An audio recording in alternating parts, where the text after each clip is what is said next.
The world is changing. You've probably been feeling this big, like just how much and how fast things are changing all the time now. And perhaps you're excited about this, or frightened, really frightened, or both. And perhaps you're asking yourself questions like, will my industry collapse?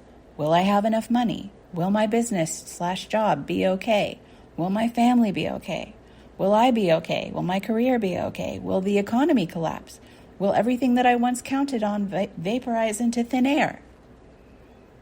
Perhaps you're noticing more and more saturation in your market, more and more people doing exactly the thing that you're doing in the way that you're doing it or want to, or replacing that altogether.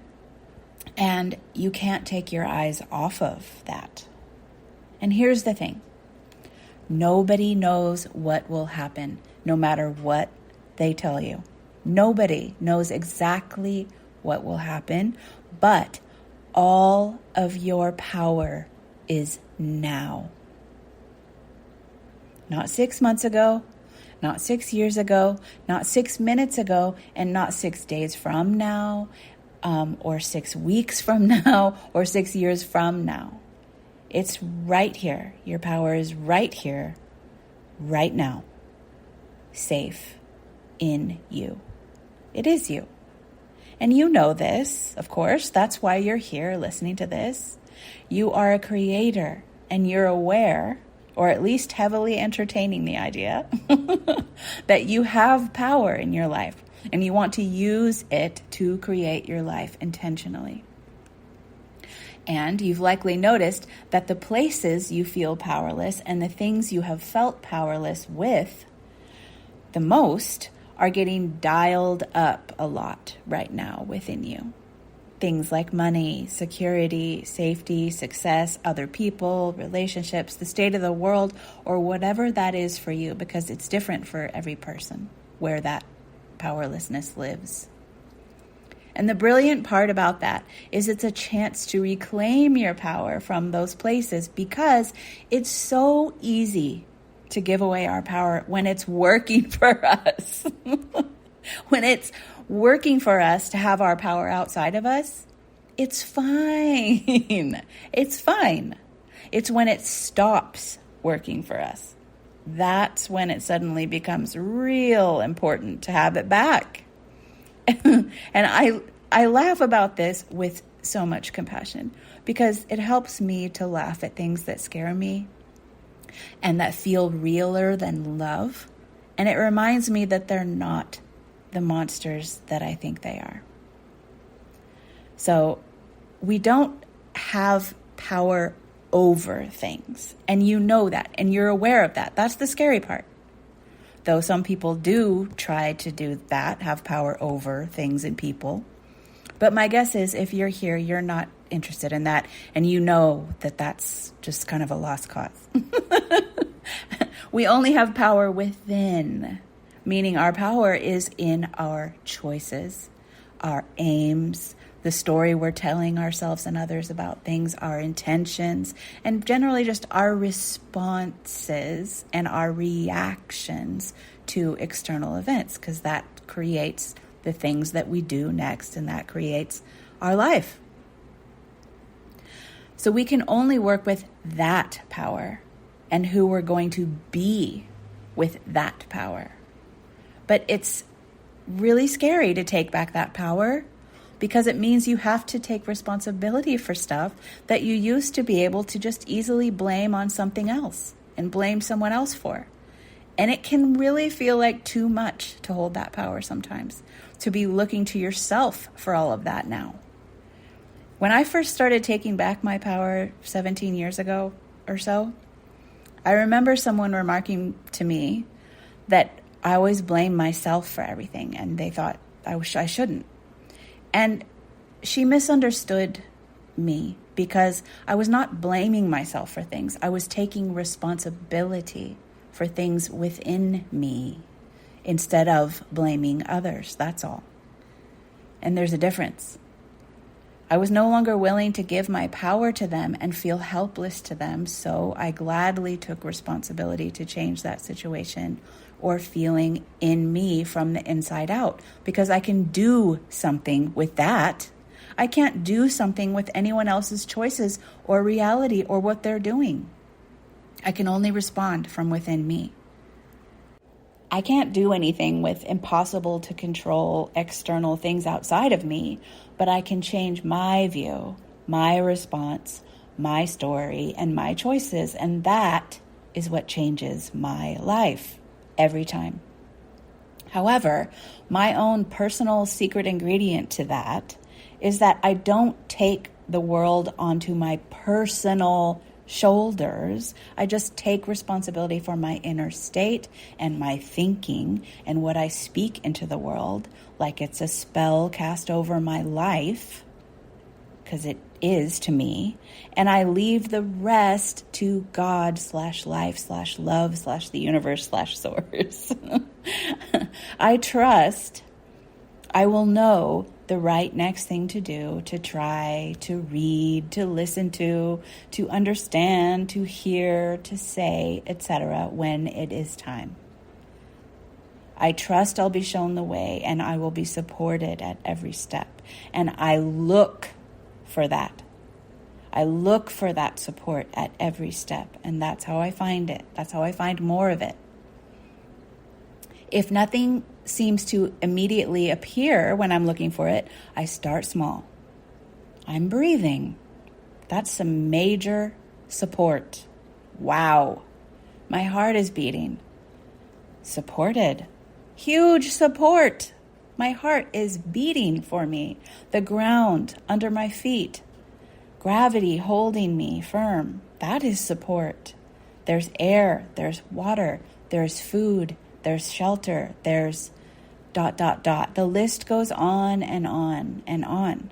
And not only does it go on, it builds, and it builds on itself.